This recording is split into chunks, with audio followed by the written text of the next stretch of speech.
Sud Radio, la vie en vrai. En partenariat avec Franchise Expo Paris, du 14 au 16 mars à Paris Expo Porte de Versailles. Plus d'infos sur franchiseparis.com.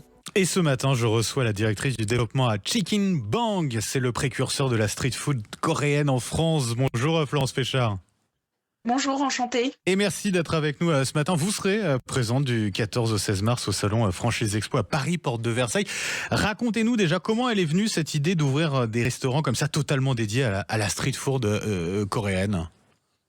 Alors en fait, l'idée est venue pendant le confinement où du coup les cofondateurs Stéphane et Vanessa, donc un couple de restaurateurs, se sont retrouvés comme des milliards de personnes dans le monde confinées à la maison, et les restaurateurs encore plus que d'autres parce que sans activité partielle, on va dire, à la maison, ils se sont retrouvés à regarder des dramas comme pas mal de personnes sur Netflix, et ils avaient déjà une passion pour la Corée, mais en regardant ces dramas, donc ce sont des séries coréennes, oui, ils ont vu énormément, qui cartonnent depuis des années, encore plus en ce moment avec tout l'engouement pour la culture coréenne, à regarder ces séries, à voir en fait les Coréens manger du poulet frit dans toutes les séries.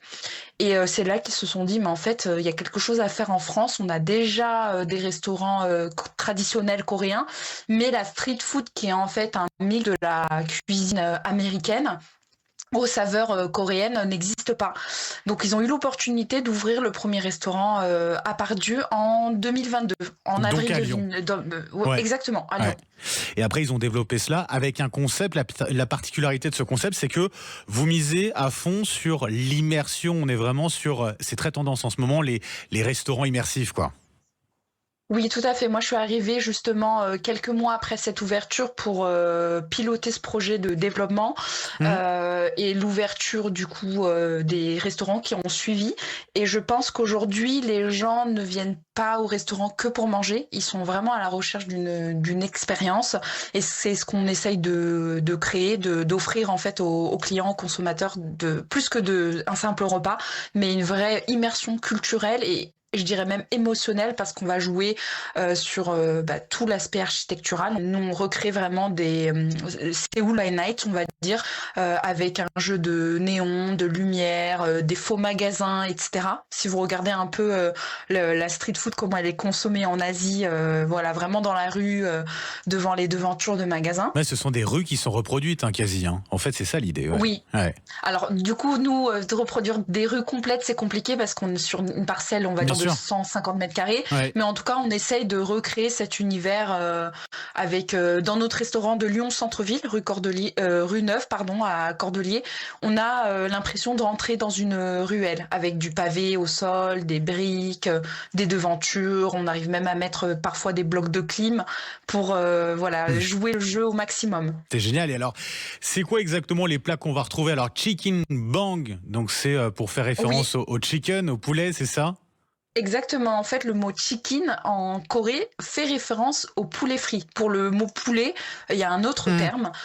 Quand on parle de chicken, c'est vraiment le poulet frit. Donc ça va être bien sûr notre plat signature. Donc c'est du poulet frit comme on peut connaître, mais à la coréenne, c'est-à-dire qu'on va avoir une double friture. On va avoir également des sauces signatures, notamment notre sauce gochujang qui est spicy, un tout petit peu. On adapte bien sûr au palais français, mais ça va être ce mélange un peu de sucré-salé et pimenté qui plaît énormément. Et après, on a une variété de sauces. On a également la deuxième star dans le menu, c'est tout ce qui est corn dog, donc qui est également un phénomène aujourd'hui en France. Ça se développe de plus en plus. C'est ça, c'est hot dog à la coréenne, où on a en fait la recette traditionnelle, c'est moitié saucisse, moitié mozzarella. Et donc, ça fait le bonheur. Ça fait le bonheur d'ailleurs des influenceurs, puisqu'on en voit de plus en plus. D'ailleurs, il y en a beaucoup qui sont venus de vos restaurants et qui en font la promotion, parce qu'il y a ce côté immersif, et puis il y a aussi toute la vague qu'on a de popularité au niveau de la culture coréenne. Oui, c'est ça. C'est-à-dire que on a de base déjà des clients, des influenceurs, des consommateurs, qui sont très dans la génération Gen Z, 15-25 ans, etc., qui vont sortir leur téléphone avant de manger parce que de par le décor et de par les plats qu'ils vont manger, c'est très instagrammable et c'est ce qui plaît aujourd'hui. Et en plus de ça, le corn dog est tellement cheesy que quand vous le mangez, c'est très fondant et du coup, ça plaît beaucoup.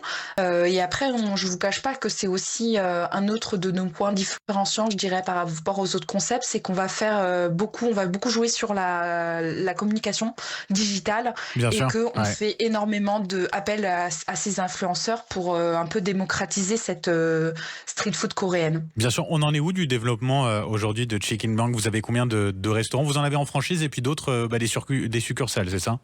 Exactement, c'est-à-dire qu'au début, les fondateurs n'avaient pas l'ambition de franchiser, ils avaient ouvert ça comme ça par opportunité, et ça a tout de suite plu.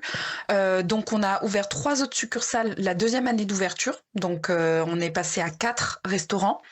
Et là, on a ouvert 6 restaurants en 2 ans, donc on est à 10 aujourd'hui. Et on espère atteindre 30 restaurants d'ici fin 2027. Avec une implantation plutôt dans les grosses métropoles, c'est ça aussi l'idée que vous avez dans le développement. Oui, pour commencer, nous, notre but, c'est pas d'en ouvrir trop à tous les coins de rue, parce que même si je pense qu'aujourd'hui, ça plaît, on a vraiment une clientèle intergénérationnelle, etc. Le but, c'est quand même de développer des franchises qui soient rentables au maximum. Et du coup, si on arrive déjà à en ouvrir dans les plus grosses métropoles, ça sera super. Merci beaucoup, Florence Féchard, d'avoir été avec nous ce matin sur Sud Radio. Vous êtes directrice du développement à Chicken Bang, donc restaurant street food coréen mis à l'honneur en France. Je vous souhaite une très belle journée.